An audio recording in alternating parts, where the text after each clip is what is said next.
Hi, and welcome back to English Lessons with Stephanie. This is speaking lesson 13. In today's lesson, we'll practice our grammar of more and more and the more the less. We'll do a pronunciation exercise on OO sounds, and then we'll practice conversation of travel, anxiety and nervousness, and relaxing. When you're practicing, remember these speaking tips. Try to relax. Get yourself a drink, listen to some music. When we're relaxed, we'll speak better.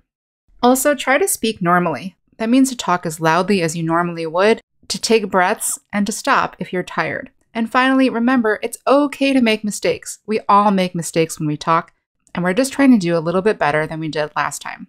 But first, before we begin, let's set some goals. Focusing on specific goals will help us to improve faster. What do we hope to improve? Is it pronunciation? Is it fluency? Is it accuracy? Is it variety? Or is it mastery? Choose one or two goals to focus on. Okay, we're going to start with our grammar from lesson 13 about more and less and less. So we often use more and less when we're talking about how something is changing. So try and use more or less and less when answering this question. How is your country or city or world changing? So you could say something like, my city is becoming more and more polluted. This is using an adjective like polluted. Or there are more and more opportunities in my country. This is using a noun like opportunities. Or you could say something like, children learn more and more while younger and younger. This uses two repeated comparatives. We can say learn more and more, that's using the verb learn, and younger, an adjective. So let's talk. Answer these questions about how your country or city or world is changing, and try to use the repeated comparative of more or less and less. Now let's practice using the double comparative. We're going to take your previous sentences that you just made to answer the other question and turn them into cause and effect statements using the more, the less. So our first example was, my city is becoming more and more polluted. So you could say something like, the bigger my city gets, the more polluted it becomes. Or if you said, there are more and more opportunities in my country, you could say, the better the schools are, the more opportunities we have. Or children learn more and more while younger and younger. You could say the younger the children, the more they learn. So we're going to change our previous sentences into these cause and effect sentences. So let's talk. Pause the video and try to change these into the double comparative. Next, we're going to work on some pronunciation. We're going to talk about words that use the double O. The double O can make different sounds. In this first column, we see that the double O can make the oo sound. Oo, like in to, or soon, or moon. Next, in purple, we see that the double O can also make the sound. This is the sound that we hear in book, or good, or foot. Notice that this is a completely different sound than the first column. We don't say book, or good, or foot. We say book, good, foot. The vowel sound is shorter. Next, we have the OO as it is before the letter R. And here, it just sounds like or, like floor or door, or. And finally, we have the double O making the sound. This is different from the sound and sounds more like This is the way the double O is pronounced in blood and flood. So, to review, the first column makes the oo sound, like to. The second column makes the sound, like book. The third column makes the or sound, like floor. And the fourth column makes the sound, like blood. So let's talk. Practice making the 4 OO sounds in the top 4 columns, and then move on to the 3 columns at the bottom, trying to figure out which OO sounds they make. When you're finished, unpause the video to see how they should sound.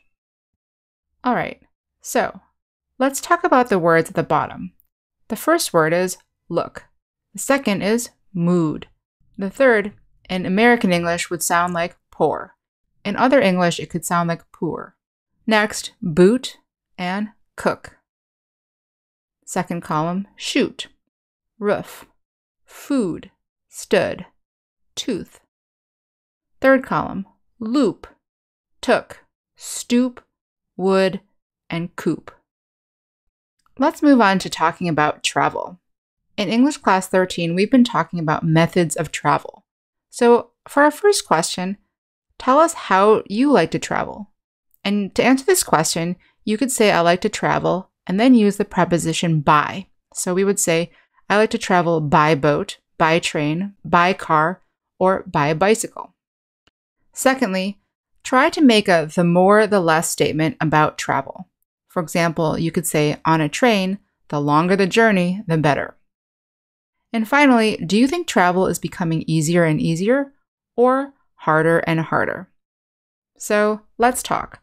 Pause the video and answer these questions. And try to say more than one sentence. Try to give us some examples and details.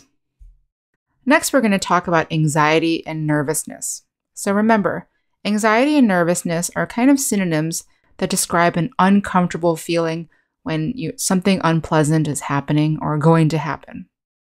So answer this question. What makes you anxious or nervous and why? To answer this question, you can say I get or I feel anxious or nervous when I, followed by a verb. For example, I could say I get anxious when I meet someone new. Or you could also say a noun or an ing verb makes me anxious. For example, meeting a new person makes me anxious, or new people make me anxious. So let's talk. Describe what makes you anxious or nervous and why. Finally, we're going to talk about relaxing. So when you get nervous or anxious, how do you relax? There are many ways to answer this question. You can say I relax by using the preposition by and an ing verb, like I relax by swimming. Secondly, you could say to relax, I plus a verb. For example, to relax, I swim. Next, you could say a noun or an ing verb makes you feel relaxed or relaxes me, such as swimming makes me feel relaxed or going for a swim relaxes me. And finally, you could say I think noun or ing verb is relaxing, like I think swimming is relaxing.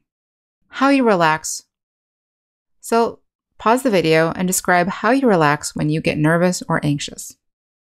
So that's it for today's speaking lesson. Great work. Keep practicing. I hope that you're seeing that as you keep practicing, speaking gets easier and easier. So congratulations, you finished class 13. To really get the most out of this class, get the vocabulary review at my website, EnglishLessonsWithStephanie.com. If you're enjoying these free lessons, please like, comment, and subscribe. Thanks for joining me, and I'll see you next class.